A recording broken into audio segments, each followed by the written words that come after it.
Welcome to Strange But True. Take a breath, slow down, and listen carefully. Some stories are documented, some are debated, some refuse to be explained. We tell you the stories. You decide what's true. Now, let's begin our journey. In part 1, the stones raised a question, not loudly, not dramatically, but persistently. Structures built on a scale that felt unnecessary, proportions that pressed against comfort, designs that resisted explanation without protest. But stone does not speak. Records do. And long before archaeology gave names to ruins, people wrote about what they believed once lived among them, not as legend, not as poetry, but as history. In ancient Anatolia, Hittite tablets describe beings referred to only as those who came before. They are not spirits, they are not gods, they are rulers, figures said to govern the land before any recorded king. They establish law, they impose order, they shape the world that follows, and quietly, they are described as large.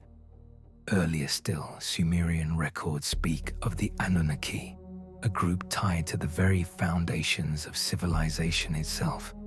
They are depicted standing above human figures, receiving offerings, issuing commands, not symbolically, physically. The text described them introducing knowledge, agriculture, construction, social hierarchy. Then, they withdraw. Later, Greek historians traveling through the region recorded similar accounts, not in mythic verse, but as local testimony. Stories of giants buried beneath hills, warriors of immense size who once ruled, then vanished after conflict with the gods. These accounts appear beside wars, migrations, and royal lineages, written as if they belong to the same historical timeline. And they were not isolated. Across the ancient world, similar descriptions emerge in Mesopotamia, in the Levant, in early Mediterranean cultures, different languages, different belief systems, the same pattern, beings larger than men, associated with authority, associated with early construction, associated with the first age of rule, and always temporary. What is rarely discussed is how carefully these records divide time. Many ancient texts describe a clear separation, a before and an after, before ordinary kings, before cities governed themselves, before history became familiar.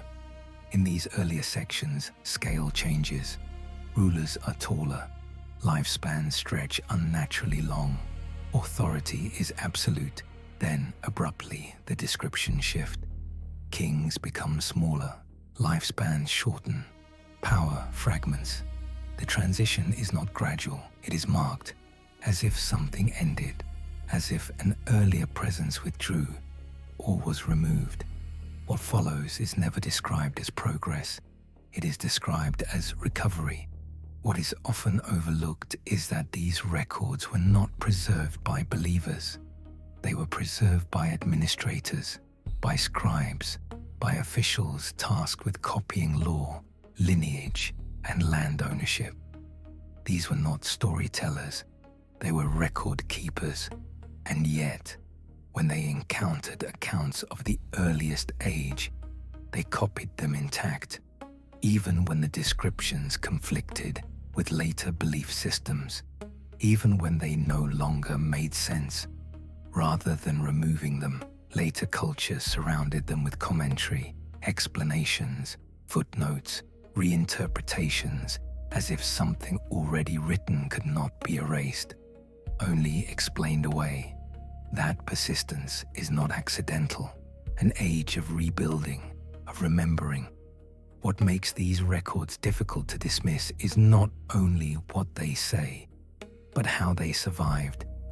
Many were copied and recopied over centuries, by scribes with no reason to exaggerate, by cultures that often disagreed with one another. And yet the descriptions persist. Scale is retained, hierarchy is retained. The distinction between them and us is never softened. Even when later writers attempt to rationalize the past, they do not erase it. They annotate it, they reinterpret it, they explain around it, as if something already written could not be removed, only reframed. Skeptics argue these accounts are symbolic. Kings remembered as giants by later generations, power magnified through storytelling, and that explanation makes sense until the details align too closely. Repeated roles, repeated placement at the very beginning of civilization, repeated insistence that this age came first and did not last. There's one final problem. Stories can survive without proof, but bones cannot, and bones have a way of complicating everything.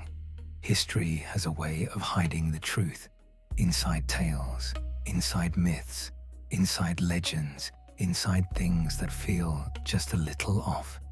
If this story held your attention, subscribe to Strange But True and turn on notifications so you don't miss what comes next, because sometimes what sounds unbelievable is exactly where the truth hides.